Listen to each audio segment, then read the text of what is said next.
We study billionaires, and this is episode 111 of The Investors Podcast. Broadcasting from Bel Air, Maryland, this is The Investors Podcast.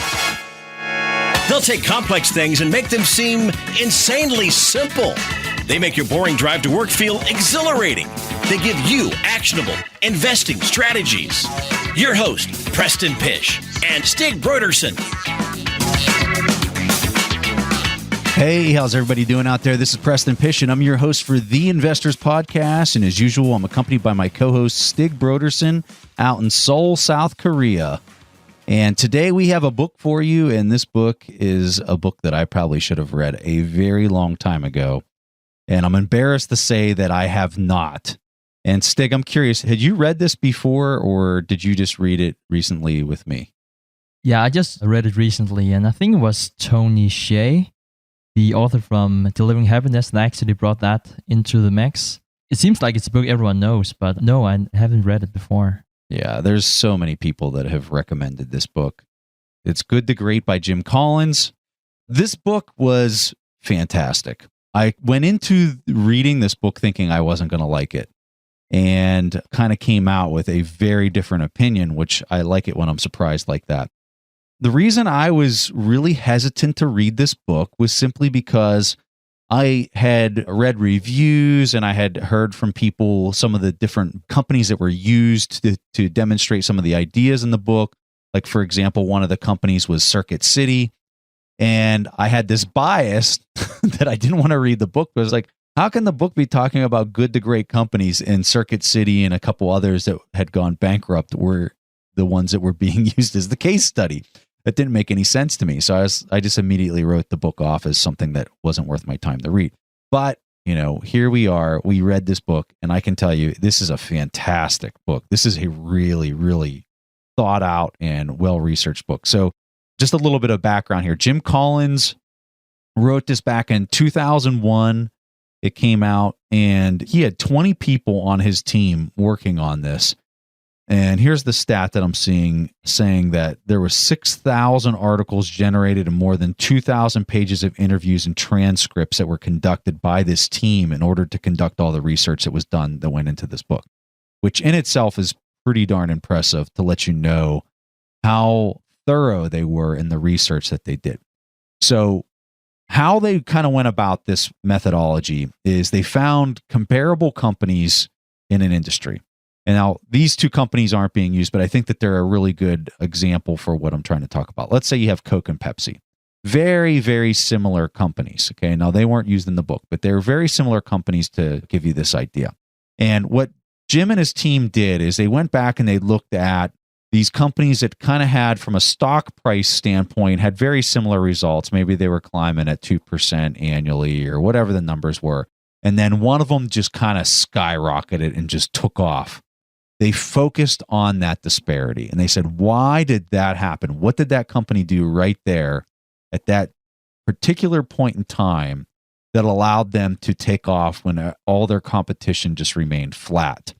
And so he did this comparison with all these different companies in the book, and they dissected the key elements that caused this to occur. And that's what Stig and I are really going to go through, are those key elements and what they were that helped cause that to all happen. So I'm going to throw it over to Stig to see if he has any opening comments on the book and anything like that. Like Preston, I really like the book. I think that the book was very insightful. Preston mentioned before that some of the case studies that they have been using, companies that might have not been doing so well since the book was written. But I think he talks about that in a really nice way and explains that in terms of the principles that the book outlines. They're timeless. It's just like engineering, that engineering as such will change, but the law of physics are the same. And I think that's the way of looking at it. And I think that if you look at the companies, and we'll go more into depth with the 11 companies later, you can probably also see how some of these companies recently have deviated from the core principles outlined for really great companies.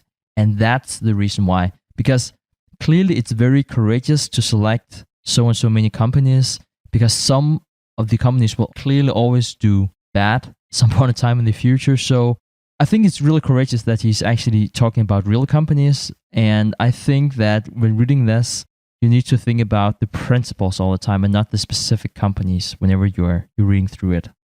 All right, so the first chapter kind of hit at something that I already addressed, which was kind of the methodology of how they were determining which companies to focus on and at what points in time. The second chapter is all about, and drum roll, leadership, as you probably suspected.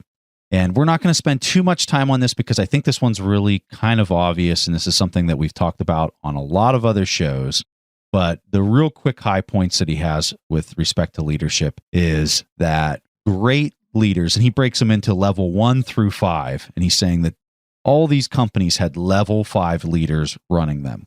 And one of the key attributes for level 5 leadership was this idea of just this humble, calm leader that is constantly trying to increase their depth of knowledge, that's easily approachable, that makes decisions, that takes care of their people. All those things that you know are great leadership traits that for anyone that's out there, you've had great leaders and you've had bad leaders. The people that are the great leaders are the ones that he's really trying to talk about all those traits that I think, in my personal opinion, that are somewhat obvious. But I think the humble part of it and being calm and being the person who's really trying to understand all those different perspectives and make informed decisions. One thing that really surprised me in terms of leadership was how important they said that not the leader itself were, but in terms of his ability or her ability to find a successor. That was something he talked a lot about, because you see so often that a company have a great leader, and then when he steps down, everything just falls to pieces.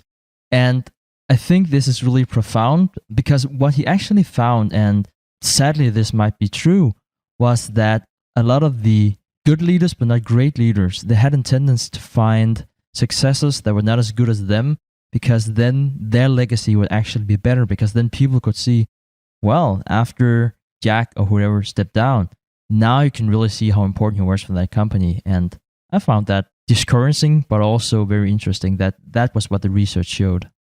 So as Stig was talking there, I thought of one other thing that I wanted to highlight here, because I loved this conversation in the book. And what he's talking about when he's interviewing some of these level 5 leaders is that there was something that kept coming up that the level 5 leaders were saying that none of the other level 1 through 4 leaders were saying. And you're going to laugh when I say this, but hear me out, because this really, I think, is profound. So he said that the level 5 leaders, when asked why they were able to succeed, a very common response was because they were lucky, because they were at the right place at the right time. And then the individuals who weren't the level 5 leaders would constantly say that there was this external factor of why they might not have been able to achieve results, or they always were able to place the blame somewhere. So what he was getting at was that when these level 5 leaders were saying that it was luck, it was more of a mindset that they displayed, that they were open to circumstances that would be more beneficial for them to use as they were trying to grow or develop in a certain direction. So I had this thing that I read in another book. This was from years ago. And this was out of a book by Katie Kirk, where she went around and got the best advice from all these different people that were influential. And one of the people was Tony Hsieh, who we were talking about earlier, who's the billionaire founder of Zappos. And in the book, Tony Hsieh wrote his best advice that he felt that he could give to people, and it had to do with luck. So this is what Tony Hsieh wrote, and this is his best advice, and it was only like 5 paragraphs. I'm going to read this to you because I think that this is absolutely amazing. So Tony Hsieh's advice is be lucky, and this is what he said. At Zappos, we try to hire the luckier job candidates. In fact, one of our interview questions is, on a scale from 1 to 10, how lucky are you in life? Many years ago, I read about a study in which researchers posed that same question to a random group of people. Each participant was then handed a newspaper and asked to count the number of photos inside. What the participants didn't know was that it was actually a fake newspaper. Sprinkled throughout were the headlines such as, "If you're reading this, the answer is 37, collect $100. Researchers found that the participants who considered themselves unlucky in life generally never noticed the headlines. They diligently completed the assigned task and eventually came up with the answer. But the people who considered themselves lucky in life, they generally stopped early and made an extra $100. The takeaway here is not so much about being inherently lucky or unlucky in life. Rather, luck is more about being open to opportunities beyond how the task or situation presents itself. So try to be more creative, more adventurous, and more open-minded as you go through your life. Try to notice opportunities in disguise. Try to think more outside the box. And in short, be lucky. And that was what Tony Hsieh had wrote as his best advice. And it totally goes with what Jim Collins is talking about here with leadership and these level 5 leaders talking about luck. It's a mindset. This is how these people are thinking. They're open to these possibilities. They're open to these circumstances that may benefit them in unforeseen ways, whereas sometimes the level 1 through 4 leader is much more rigid and is not open to these outside forces that might be actually beneficial to them. So I found that discussion absolutely amazing. I found it really an interesting discussion that you normally don't ever see anybody bringing up because it's very taboo. I really hate to be bashing on Jack Welch because I think we did that more than enough at The Outsiders. But actually, this very book starts off by saying, you might think that Jack Welch did a great job at GE, but he actually didn't compared to the great companies. And I think that was actually a good point because one of the things that Jack Welch talks a lot about is how everything is intentional that he's doing. And I think that was very profound whenever reading his book, Winning. And then when you read about some of these CEOs, and one person that comes to mind would be someone like Warren Buffett, he might be the person to talk most about how lucky he is and how much he has been handed from lucky genes, lucky parents. And he was just so fortunately with a lot of things, and he acknowledged that. And I think someone like Warren Buffett, you might be thinking that he would say more than anyone that he really deserved his success. And then you have these CEOs thinking and talking like CEOs, not like owners, that more or less claim that they're there because they deserve it more than anyone else, because it's their accomplishment. And I think that was something that really was really profound whenever I read about the level 5 leaders. Yeah, I love this conversation in the book. So let's go on to chapter 3, and this one's titled First Who, Then What. So for me, this was a really simple and profound idea that I think a lot of companies mess up. And it's this: get the right people on the bus first. And don't start moving until you absolutely, positively have the right people on the bus and in the right seat. And I could not agree with this anymore. He even went on to say something that I think I might have said in a previous episode that I just totally agree with him on this, is leave a seat vacant before you just go to fill it with potentially the wrong person for the job. Double down on workloads. Do whatever you've got to do, but make sure you get the right people in the right job. All right, with that said, let's go on to chapter 4. And the title of the chapter is Confront the Brutal Facts, Yet Never Lose Faith. And Preston, you'll kick this off. So in this chapter, there was a really interesting story that I really enjoyed, and it had to do with a prisoner of war. And the prisoner of war was, stuck in a prison cell. He was the highest ranking military officer in the prison cell, which made him kind of the guy responsible for trying to keep morale high and to assist in some of the other prisoners of war that were there. And this is called the Stockdale Paradox. So Jim Collins was talking to this prisoner of war, who I believe now was also a professor at Stanford with him. And he asked the gentleman, what was the thing that separated the people who did well through the situation and the ones that didn't? And the way he responded, it was quite simple. He said, the optimists were the ones that had the hardest time. And when I heard this in the book, I kind of like raised my eyebrow and I was like, was that said correctly? Because that just kind of goes against what you would intuitively think. And his argument was that the optimists were constantly telling themselves, we're going to be out by Thanksgiving. And then when Thanksgiving would roll around and they weren't out, they'd then say, well, we're going to be out by Christmas. And they always had this optimistic point of view, and they were placing it on a timeline that needed to happen. And he said that that was very detrimental to the endurance that was required. And I forget the timeline that he said they were in the prison cell, but it was a very long time. I want to say 7 years or something like that. I might be off on the numbers, but it was a very long period of time. And he said, so when you're constantly mentally going through this and you're saying, I'm going to have the breakthrough in a month, I'm going to have the breakthrough in a month and a half, and it doesn't happen, and it doesn't happen, and it doesn't happen, that will break a person's mind. But he said, well, the guys that did well and the guys who made it were the ones who always had the faith that they were eventually going to get out, that they were eventually going to get their day to walk out those doors. And those are the guys that were able to sustain it. And when you relate this to business, heck, I know Stig and I, we can definitely empathize with this one because there's a lot of things that we're trying to accomplish at the moment. And it feels like we are a freaking turtle in our ability to make these things happen. And when we read this in the book, I actually called Stig. I was like, I am so glad I'm reading this book because I really needed to hear that, because Stig, we can both attest to basically taking on that first approach. It's like, hey, by next summer, we're going to be at this point and we're going to be doing this and these kind of numbers and this and that. And that was really hard because I think there wasn't one time where we actually accomplished what we wanted to accomplish. No, it never happened. And we're still at that point with some of the things that we're trying to do.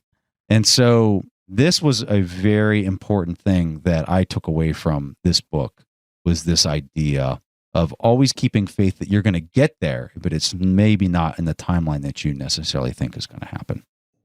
Yeah, I thoroughly enjoyed this chapter. And another example that they come up with, and a business example, looking at how grocery shopping was doing historically and how it's done here in more modern times. And the way that they talk about this was to compare A&P with Kroger. And in this situation, Kroger did the right thing because they were talking to consumers and they were doing a lot of market research in terms of figuring out what is the future landscape of grocery shopping. And they found out that it's actually a mega store. It's not just about the basic groceries. This should be an experience, and you should have a ton of other opportunities getting everything you want in one place. Now, this is the thing. They confront the brutal facts because this was not an easy transition. At this point in time, in the old business model, they had 100% of the revenue, and they actually had a strategy to get away from that. Now, MP, on the other hand, did not. Their data actually showed the same thing, that the American consumers were transitioning away from the old business model. But since they had 100% of the revenue in that business model, they felt that they couldn't leave that. What happened later? Well, AMP tried to compete on prices, figured out that is what they needed, to compete on other parameters. But basically, they ignored the one thing, the brutal fact about consumer preferences. And that was why they eventually couldn't compete anymore. All right, so moving on to chapter 5. This one's titled The Hedgehog Concept, Simplicity Within the Three Circles. So when you're comparing a hedgehog and a fox, and this is how he demonstrated this in the book, he said that, well, some people were clever and cunning like a fox, others were simple but determined like the hedgehog. So for instance, the fox tries to devise new ways to capture the hedgehog every day. But no matter how many times the fox tries to attack, the hedgehog only does one thing, the one thing that it knows best, which is its defense to curl up like a ball of spikes. And it wins every single time. What he's saying here is that companies should rely on this hedgehog concept to transform from an average to a good to something that is spectacular by doing that one thing really well and doing it so well that there isn't anybody on the planet that can beat you. And so he describes this in the idea of building blocks, and we're going to kind of get to that more in a different chapter, so I'm not going to really talk about that right now. But I love this idea of doing small things extraordinarily well and just totally mastering them and optimizing them before you move on to the next step that might be more progressive and that overarching goal that you're working towards. So this is building good fundamentals. It's almost like a person learning to hit a baseball.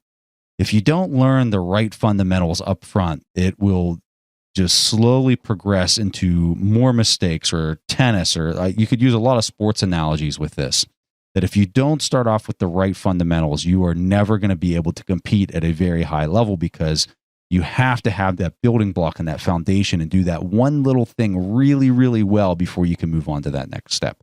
Yeah, and one thing that Jim Collins was really adamant about was this is not something that happens overnight. He said that on average, they found that it took 4 years for the great companies to come up with the hedgehog concept. The interesting thing here is that he says that the really great companies, they actually don't spend more time on strategy than worse companies. Because you might be thinking, okay, they probably have like a strategic group always figuring out, are we on the right track, or which plan should we set into motion right now? But that's really not the case. It's more about being deliberate with what you want to do. And then when you face adversity, you still stick with that. And I think a good example he came up with was Walgreens. And he actually uses Walgreens several times throughout the book. And he says that what they're really good at is basically two things. They're really good at being located in a convenient location, which basically means that you would have a lot of Walgreens located very close to each other if that is the convenient thing to do. And you also see the Walgreens would close down the store and then open up in a location very close to it simply because that might be a corner shop. It might come at a higher cost, but the convenience is so important in what they do very well. And the other thing was the process in terms of optimizing the profit per customer. And that was what they did really well, and they couldn't be changed. They shouldn't be changed because the simplicity and the consistency of what they were doing was really their hedgehog concept. And I found that really profound. This kind of goes with the next chapter, which is a culture of discipline, and this is chapter 6, where whenever this company develops this hedgehog strategy where they have these building blocks that they do these things just extraordinarily well, what you find is that the company kind of becomes somewhat of a boring organization because there's not really much to manage that's outside of the standard protocol and process that is now established and that's taking place that's extremely efficient due to this strategy. And so that culture of discipline and getting to that point where they're constantly optimizing and becoming the best at each one of those smaller tasks really creates this environment of just total discipline within the company. And it's kind of hard to say which one comes before the other. I would argue that they're cohesive in the way that they're being designed and built within these companies that are just doing extraordinarily well. And I think one really great concept is bureaucracy here, because bureaucracy is definitely the enemy of a culture of discipline. And he has this metaphor, and we talked about this before, that you need to get the right people on the bus. Because what he's saying is that the more wrong people you have on the bus, the more bureaucracy you need to manage the people, which in turn leads to the right people leaving the bus. And then you will bring more wrong people on the bus and you will need more bureaucracy. And so it goes. All right. So chapter 7 is technology accelerators. I really like the way that he went about this discussion in the book because he's saying that technology is obviously very important for any company to progress and take advantage of new opportunities. But the thing that he caveats that idea with is that it has to make sense and it has to be done in a phased and methodical and thoughtful approach.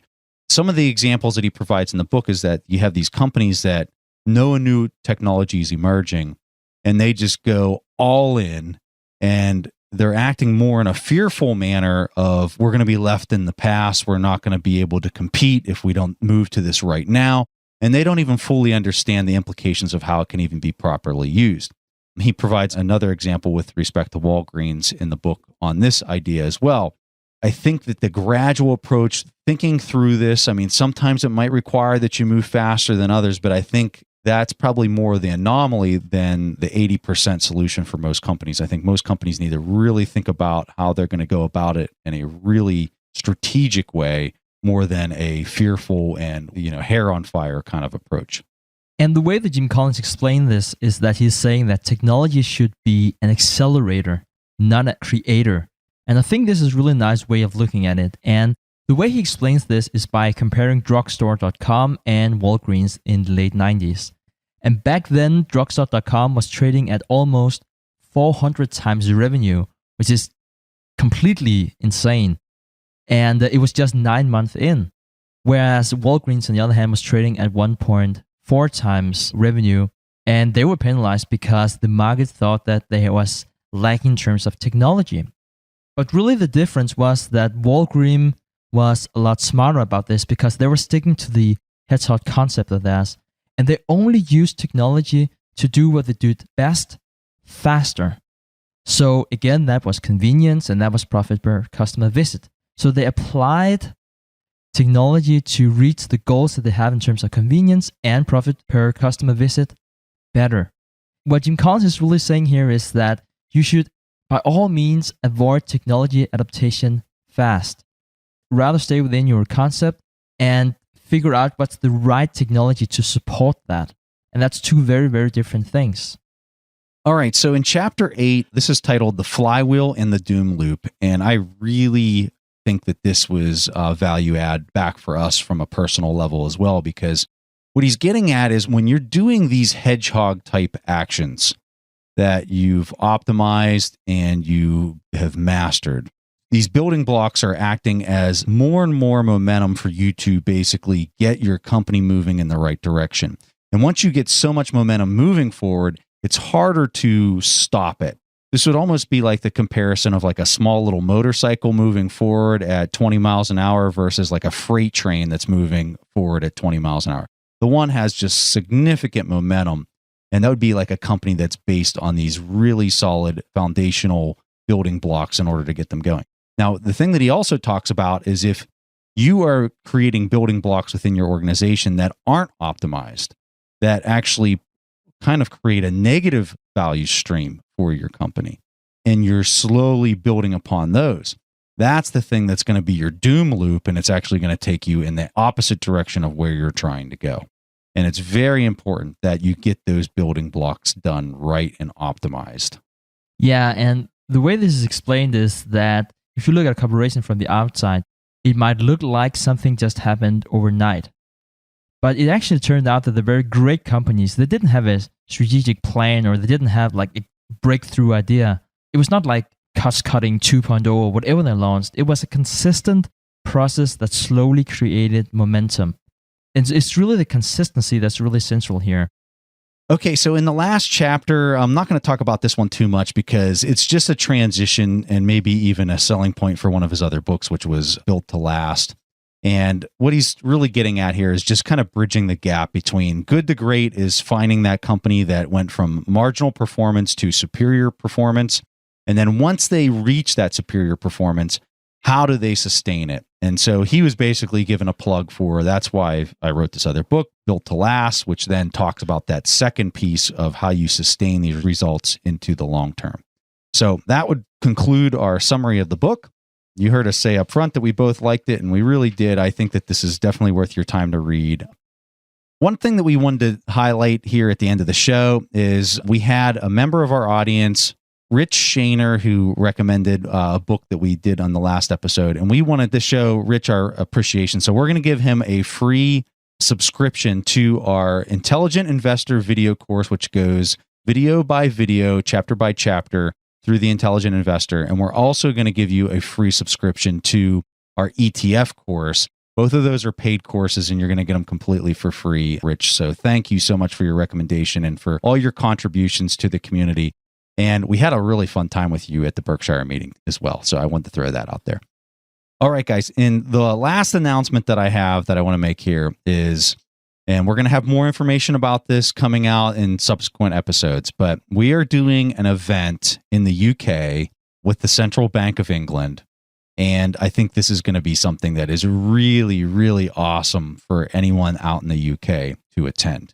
And we're going to be opening this up to the audience. So we're going to provide more information about this on our website. It's not up right now, but check back with us in a week or two, and we'll probably have some more information up there for you. And we'll be talking about more of what this is on subsequent episodes. But just so you guys know, that's going to be something that we're really excited about. It's going to be coming up with, and it's going to be happening in January of 2017. So just a few months out. And both Preston and I thoroughly enjoy meeting up with the audience. So Preston had a chance to meet up with the audience in Baltimore. I had a chance to meet up with the audience here in Seoul. And in late December, I'll be hosting an event in Manila in the Philippines. So that's something I'm super thrilled about as well. So both Preston and I really hope that we have a chance to meet you in person. So if you can meet us in any of the locations, it doesn't have to be in London, Baltimore, or Manila. we are constantly updating our webpage in terms of hosting new TIP events. So definitely stay tuned on that. That was all that we have for this week's episode, guys, and we'll see each other again next week. So one of the things that Stig and I are very strict about is not endorsing any kind of service or product that we don't personally use ourselves.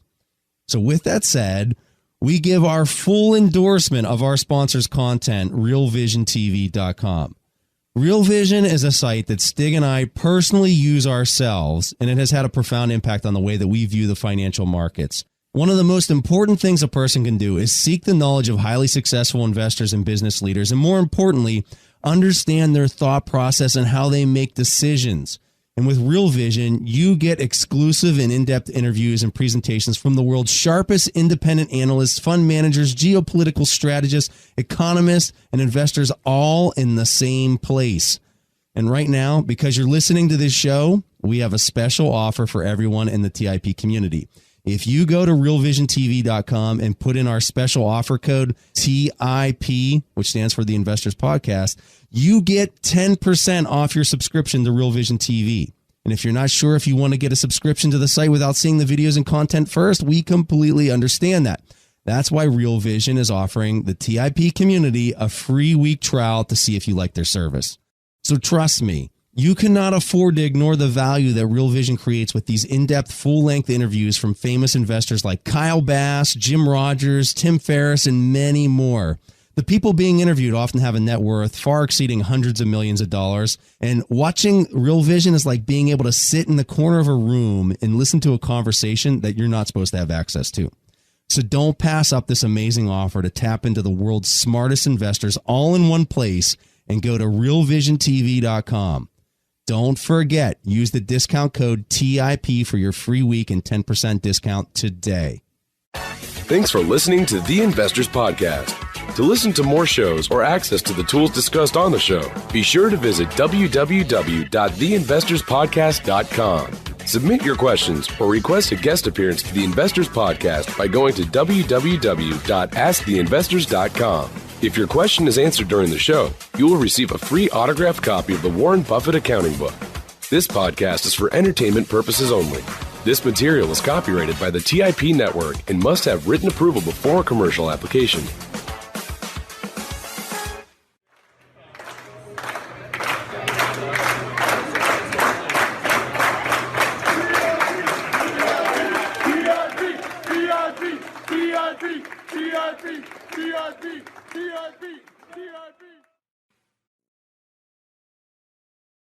TIP.